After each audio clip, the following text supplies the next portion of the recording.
your hands up and we'll start over there. So, Simon, I see you there. Give Simon a microphone. Sorry not to have missed this morning. It seems only yesterday, Andrew, that you and I were having dinner in Dubai, and how come you're so fresh and clean and I'm completely knackered?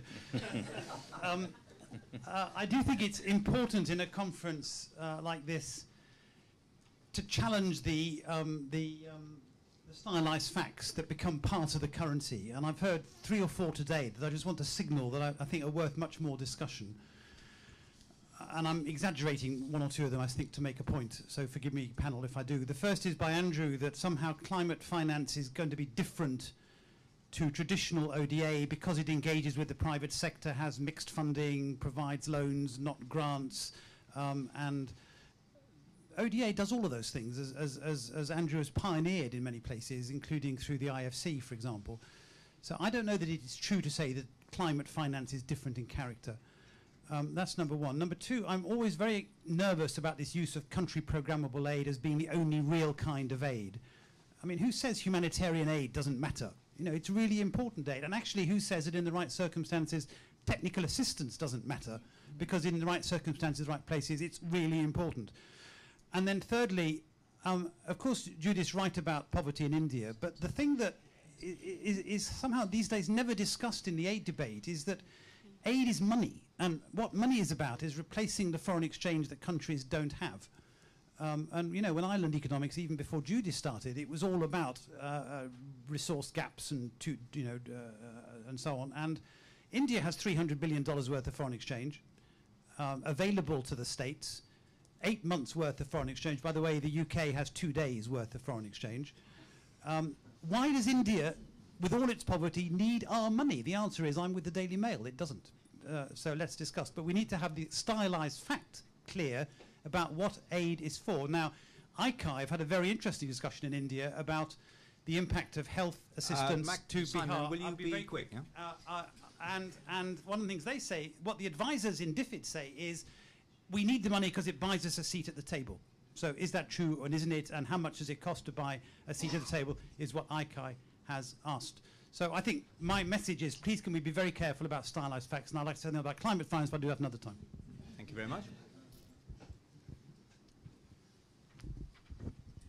Thank you very much, Tom Bilo, UNDP, and thanks to the panel for, I think, bringing the complexity of financial flows to the discussion. And I thought back to some of the countries where I've been recently, like Papua New Guinea, and you know, I just thought to myself that the emphasis on helping countries develop fiscal planning processes that can encompass all of this is going to be a core part of the work that we do on governance at the country level. But I wanted to focus on the climate finance part of the discussion, and thanks to Andrew for that invigorating presentation.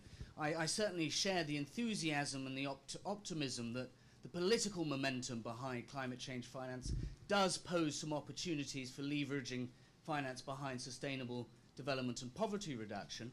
I also agree that a programmatic approach rather than the historical incremental approach to climate finance is key. But I just wanted to highlight a risk and ask Andrew's opinion upon it. It does appear that there is a risk that an unwieldy, fragmented climate finance architecture with an obsession with tracking of international finance flows will threaten to undermine rather than strengthen country efforts at taking forward a climate change response. We've done some work in the Asia Pacific with the World Bank and DFID and ODI in particular, looking at budgets and public expenditure reviews to see how much money is already being spent on climate change at the country level. In Thailand, around 3% of the national budget is already being spent on climate change. In Cambodia, 14% roughly of the development budget is already being spent on climate change. So we need to strengthen those efforts, but there's a risk that climate finance will actually undermine those efforts at a climate change response. So I just wanted to ask Andrew what he felt about that risk, whether the UNFCCC process was really dealing with that issue, and what opportunities we might be able to take in that process to take this forward. Thanks. Thank you very much. Thank you, Richard, and hello, Homi. Homie, hi.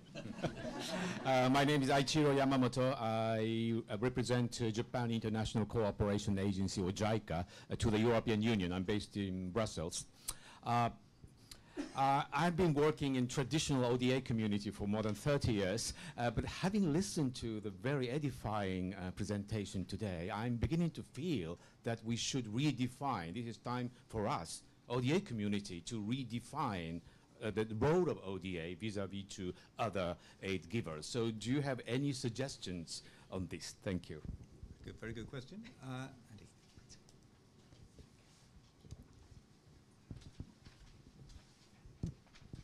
My name is Marcus Manuel. I'm from the Overseas Development Institute. My question is primarily directed at Homi. Do we have any split or disaggregation on this very large sums of philanthropic money that's coming through? I'm particularly struck by the sort of the data disaggregation that Judith so helpfully did, pointing out that you can have a very large flow of money, a lot of which might not be doing so much use, and more importantly, a lot of which might not be going to the poorest countries. And I think we know that we've looked at remittances. We often find these are going to middle-income countries rather than low-income countries. If they're going, they're often going to build houses in the first instances before they actually would start being, maybe doing water wells. And so before we get carried away with, wow, this is fine, we've got the problem is solved, we've got all this money flowing, I just wonder how much disaggregation there has been done, or do you think still needs to be done in that area? Thank you. Very good. Anybody else? Yes, please.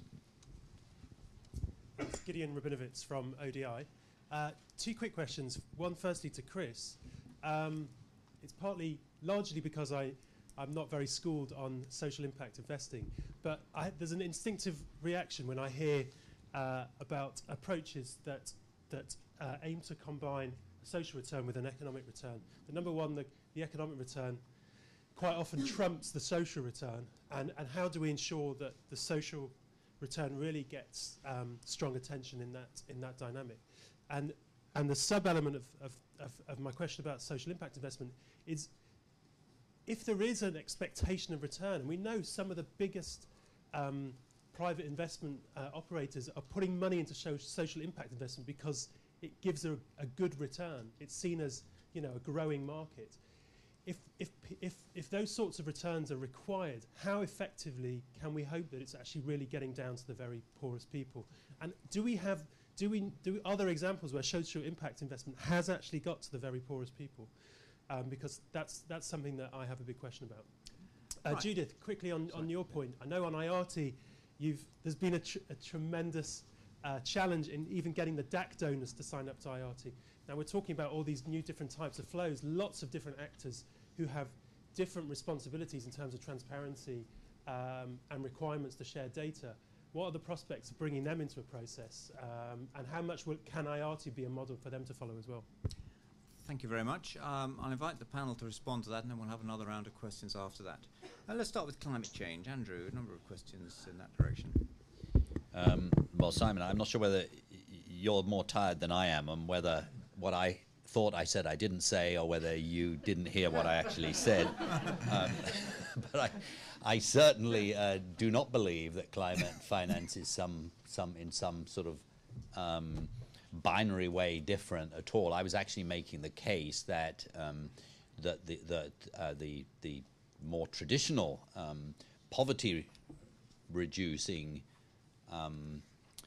focused aid maybe has got some things to learn from climate finance. I actually do believe that there is an energy at the moment, for example, on the issue of leverage. I think if you go to the IFC, for example, the work they're doing to really try to understand the minimum amount of money that they can put in, the minimum amount. So in other words, of subsidy. So the fact that to get the private sector to invest in wind in Mexico actually only needs 1% subsidy. Now they need other things, they need guarantees, but then you sell those commercially if you like. I think even, in this country, the sort of CMCI kind of thing, I think what the Climate Policy Institute's doing at the San Giorgio group, I think the way actually the Green Fund board is going about it is actually, they're really sort of, and I think, so that was the point that I was making. Tom, and by the way, that's why I said it's a red herring, this issue of should it be ODA or not. Personally, I think it's fine if it's ODA. The point is ODA needs to be enough to do both. That's the important point. Tom, I absolutely agree, sort of on the other side of the agenda, that there's huge risks that we will fail to learn from all the lessons of Paris and Accra and Korea. So yes, it could be highly fragmented. A major donor said to me last week, an official donor, not the United Kingdom, said, we actually thought originally, and we were on your side when you were suggesting the climate investment funds should be folded into the green fund and that we should cut out that part of the GF that's climate change, put it into the green fund. He said that it's all off now. He said, we don't want that to happen. We don't want a sunset clause. Why? Because we don't have the confidence that the green fund is going in the right direction. Having said that, as I said just now, I actually think the board of the Green Fund is really struggling with these issues, and they've got a real chance to get it right. We simply don't know. Yes, I think we do need to redefine ODA very dramatically. Good. Homi, I think your turn next. Thanks, Richard. So first, let me just be sure that nobody misunderstands CPA to think that humanitarian assistance doesn't matter. I think the point is simply that humanitarian assistance is for something else other than long-term development projects. So, if we're thinking about what are the investments we need in order to eradicate poverty, thinking about including humanitarian assistance into that is probably not the right thing to do. That's not to say that one doesn't need humanitarian assistance. It's just to say that that's not where those investments are really going to come from. Mr. Yamamoto, asked about redefining ODA, and I think that the idea that we should now think more broadly about resources for development is actually right.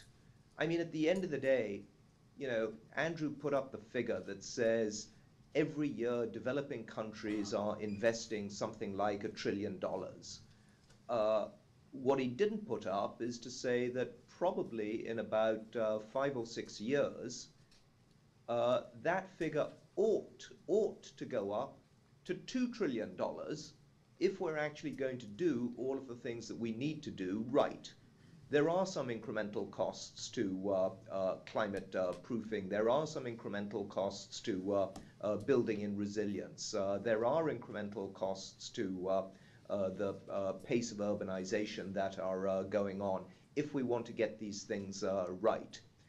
So we've got to be thinking about how we're going to get from $1 trillion to $2 trillion of investment every year in developing countries. That's a step-up order of magnitude increase. And all this discussion about leverage, about asset classes, etc., social impact investment has to be, I think, thought of with that as the end goal. Can we actually significantly increase that level of resources? And yes, even though developing countries have plenty of money in reserves, that's clearly not enough to be able to sustain that amount of incremental resources. So, at the end of the day, I think if we don't figure out a mechanism where the long-term, reasonably high return investments in infrastructure in developing countries are appealing to the very large institutional investment capital in advanced countries, we will not be able to make that leap. And the question has to be, how can ODA and other sources of finance help make that market actually come into existence? There's a huge amount to be done in terms of the disaggregation of private flows. I think we know very, very little about it. I think what's important there is to understand that these private flows are not something that can be managed in the same way that ODA can be managed. They're more things that have to be understood so that we can understand a little bit more how we can leverage and catalyze change, recognizing that these other flows also exist in the system. And then finally, I'd like to just make a comment about whether social impact investing reaches the poorest people or not. I think to some extent that's a bit of a red herring. The table that Judith put up of Stefan Durkon's work on poverty churning is really indicative of the fact that trying to say this person is poor and this person is not actually the right way of thinking about it. For a very large range, I would say going up to something close to $10 a day, many people have a significant probability of falling into poverty. And if you can reach the people even in the sort of 4 to 10 bracket, if you will, and say we're going to sharply reduce the probability of them falling back into poverty, you will actually really dramatically increase the rate of reduction of aggregate poverty just by doing that. So I think we do need to be careful about when we target that we don't only think that the way to reach poverty is to concentrate all of our resources on the poorest of the poor. There have to be other kinds of mechanisms, probably largely through social impact investing and the sort of the corporate side, that also provide a safety net to stop people who have escaped poverty, at least temporarily, from falling back, because we know that they're still subject to any number of shocks, whether it's from health or weather or all kinds of other things. Thanks. Thank you very much indeed, Homi. Let's turn to Chris. Let me add one more question to your burden, if I may. You did mention, I think you're the only one to do so, the role of development finance institutions. Do you want to say a bit more about whether you see something really different between the social impact investment and the sort of things that DFIs do, and how you want to characterize the relationship between what you're talking about and what DFIs have traditionally done? Yeah. I think there's someone from CDC here. CDC are an investor in one of our partners, so I'm going to have to be diplomatic in what I say. I would say development finance institutions as a whole have been a credit because they've been working in markets that the commercial finance sector won't go. But having been on the other end, negotiating with a development finance institution isn't very different from negotiating with a commercial finance institution, in that I think the return expectations from DFIs, quite rightly, are to try and maximise financial returns. I think a lot of social enterprises out there who are growing haven't got the track record as yet to deliver the financial returns that make them attractive to development finance institutions. So in many ways you're seeing impact investors come in alongside DFIs. Now, whether they then realise those returns and whether those social enterprises can become more efficient and maximise returns to get leverage more finance from the development finance community remains to be seen. At the moment, I would say there is a massive gap still between the expectations from a lot of financiers, DFIs in particular, and what the market of social entrepreneurs can generate. And we need to offset that. Now, either that's because then DFIs can tap into subsidy support or subsidised financing, but with a policy based on maximising financial returns in particular markets, then it's going to make some of these businesses unaffordable. And just picking up on what Homi said about the bottom of the pyramid, I mean, I can think of our social enterprises and indeed those supported by some of our peers. I mean, clearly we can see terrific impact, Gideon, on the bottom of the pyramid. I mean, I'll step back from this.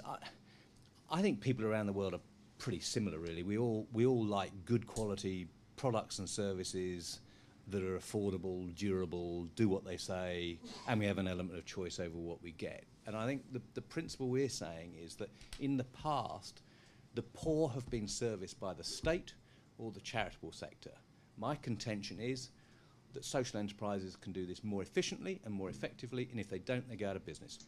Pure and simple. Because if you're not providing a quality that is demanded or valued by your target market, you won't have a business. So you are forced to be, as Homi said, very demand-driven, very customer-focused, because that's the basis of your business.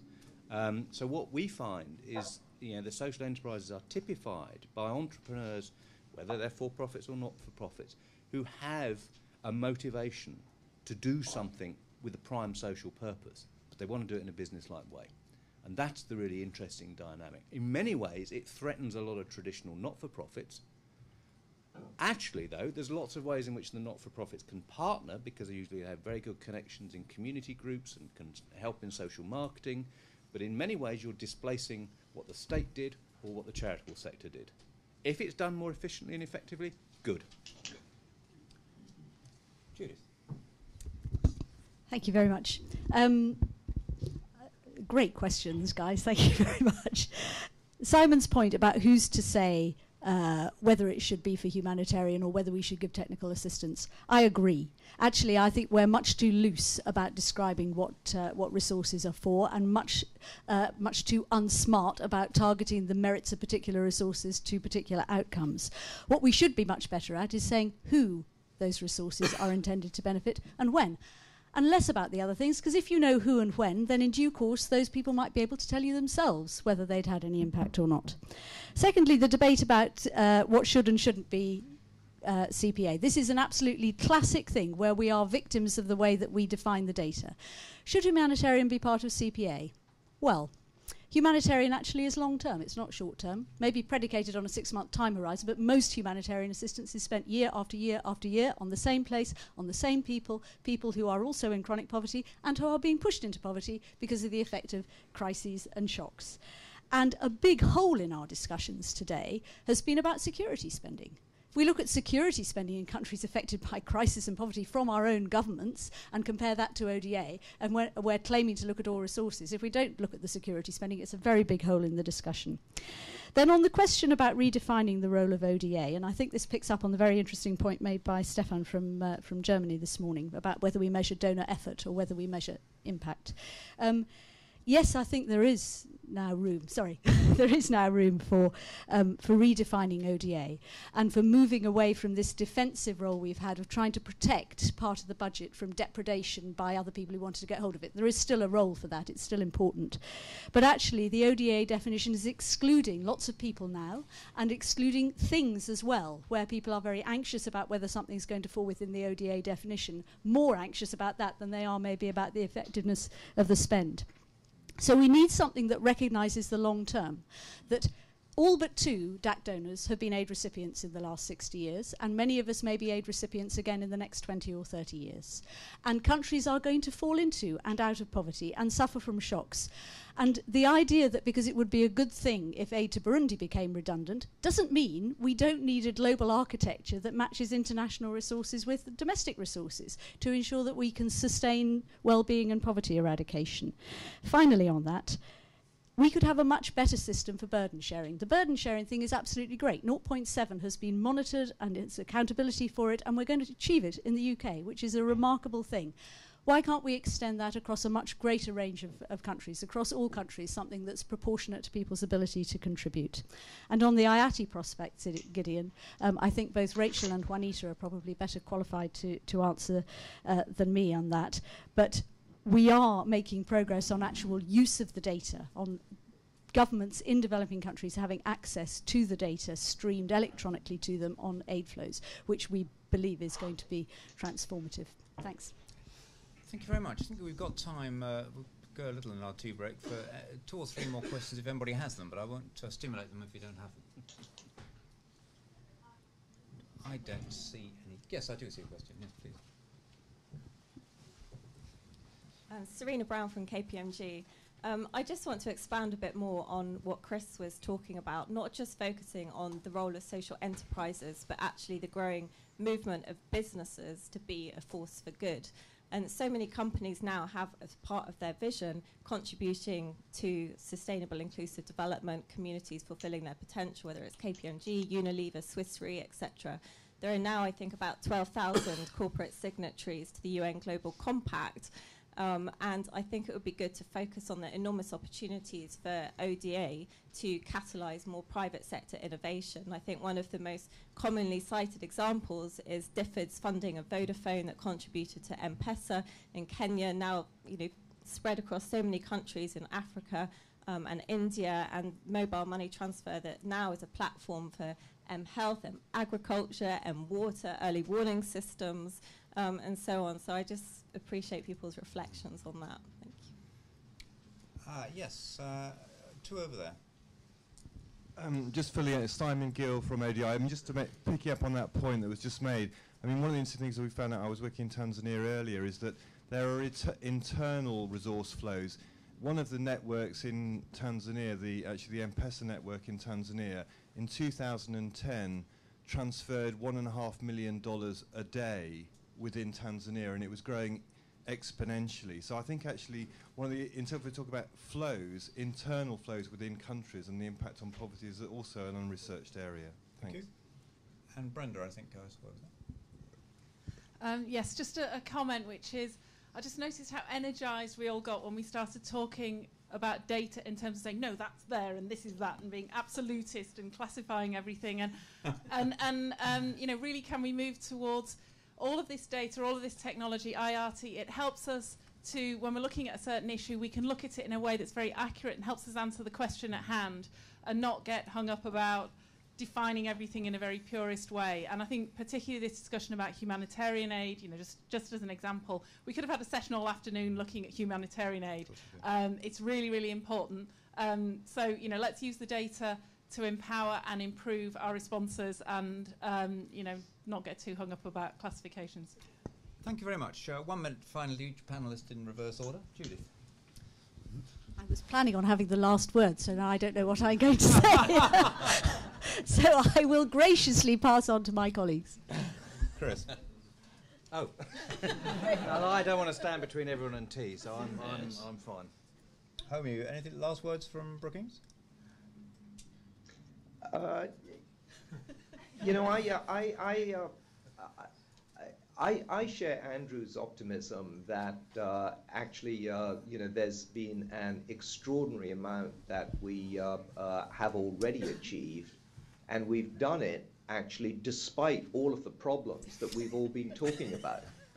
And so when I think about that, and I think about what we could potentially do, I have to say, I think that the promise of what could be achieved is absolutely enormous, and that's really what we have to get focused on. So I really look forward to people really thinking about how they can you know, get behind some of these new partnerships and think about what is the data that's required, what are the missing markets that we can do something about, learn lessons about where we haven't been able to make that much progress, and you know, talk in much more granular way about, you know, what we can do. And we now have the ability to start to talk not just about countries, but at the subnational level, do some of the geocoding, etc.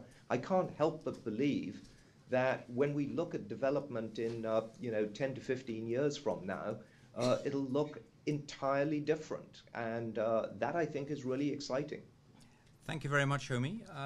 Last word to Andrew. I think that was a great place on which to end. And also on the positive note, I want to say something nice about the Shell Foundation and Chris, because he's one of my biggest and most important donors. It always counts, Andy. And what he started 10 years ago in what's called Embark, which is sustainable urban transport, which is win-win-win. It lowers carbon, it saves lives, it gets people to work quicker, it makes cities more competitive, more green, and it just makes you feel more joyful as you go to work, is an example of how you can actually have the best of all things. So keep sending the checks, Chris. Well, thank you very much, everybody. Let me just say a few words in conclusion. The first thing I'd like to say is a huge thank you to ODI. I'm a connoisseur of sitting in front of video screens that don't work. It used to be a regular when I was at DFID, also at the OECD. I think this has been, the use of technology this afternoon has been superb. Homie, I'm very glad you could join us and join us so effectively. I think this is a real tribute to the, maybe it's a sign of the new building here at ODI, and I congratulate you all for that. Secondly, I think we've talked about some really interesting subjects, but one of the graphs which will stay with me, I really enjoyed your graphs, Judith, but the one which showed that ODA was the largest share of receipts of smaller and smaller set of countries. But there's one element you didn't put on the graph, which to me is also very important, and it's the comparison between aid and domestic resource mobilization. We talked about all these foreign flows, but the elephant in the room here is that it's domestic revenue that's the buoyant part of this. And I will give you a little graph for that for the next session. I'm sure you would. I think we've touched on important issues, not least the one that Taichi Yamamoto raised. Is ODA itself fit for purpose? And I've been in the middle of this debate. When I first became the chair of the DAC, I said to myself, this is an awful mess. If you came from Mars, you wouldn't invent this way of counting things. Why don't we set up a commission and look at it all from scratch? And then I said to myself, this will consume my next 4 or 5 years as DAC chair. It will be hugely divisive. Nobody will thank me for it, and it'll end in a mess. So that's the choice. But we are perhaps at a point where this box could be opened again, because in 2015, we're going to hopefully set ourselves a series of very important objectives for the next 10, 15, 20 years, whatever it is. Unlike in 2000, surely it's time that we recognize this has resource implications, many of them, of course, for the countries themselves, but also some consequences of the international community. So it would be not unreasonable to set up an architecture where you set yourselves these objectives and you talk rather seriously about what kind of resource flows are going to be necessary to achieve them. And those resource flows will clearly not just be ODA in the ways it's currently defined. People will not be interested in the administrative costs of how we deliver it. A shocking thing to have gotten to ODA in the first place, but they will probably be interested in whether you're guaranteeing other people's funds or whether there's some way of stimulating the private flows and so on. So there is an argument for taking the whole thing out of the cupboard and looking at it again and saying, why do we have a 0.7% target, which was invented in 1970 and is unlikely to respond exactly to where we ought to be now? Maybe it's too high, maybe too low. On the other hand, the same reasons that made me cautious 7 or 8 years ago make me cautious today. This could end up, not achieving very much, being hugely divisive and taking nowhere. But let's recognize the fact that our South-South collaborators are using something, as Professor Lee said, which is kind of analogous a bit to the ODA definition, which we all know is pretty weak anyway. And there are potential arguments for a more global approach. It's very odd that a UN target is actually defined by the OECD. I think we've learned very important things about the creativity of climate finance. I think this is very interesting, and although it's not a binary opposition, I think there's a lot of interest in the way that climate change financing is moving, and of course a high degree of overlap with ODA. We note the concerns, I think, coming out of this about the complexity of this, and I think there are lessons already learnt in the health field which we could well reflect on as we approach the use of climate change, and what the relevance is of the whole Paris-Accra-Busan approach to trying to make sense of it at country level, which we'll discuss, I think, more, Marianne, in the next session. That'd be interesting. I think we've had some very interesting accounts of both the very large size of these philanthropic flows, and then more of the, if you like, the infant industry, if I could put it like that, of social impact investing, which is clearly very interesting and has huge potential for growth. I think in both of those, and indeed some of what was said this morning, an underlying thing is what Homie said about, can we get more granular information? Can we, as Judith says, disaggregate this in intelligent, whatever we do about the definition of this, that, or the other, can we disaggregate all these things in a good way? And that applies not just to ODA, and it's bad enough in ODA, but it applies even more to philanthropic flows. Where are they going? What are they going for? And the rest of it. Can we match it up by what they're doing per country? The same with social impact and other things. So I think there's a big data challenge coming out of this, which will be really useful. With that, let's draw the session to a close. It's time for our tea and coffee break. I think it would be reasonable, considering where we are, to start again around 4:10. And I promise you, this is my main promise to the meeting, that we will finish at 5:30, whatever happens. Thank you. Thank you.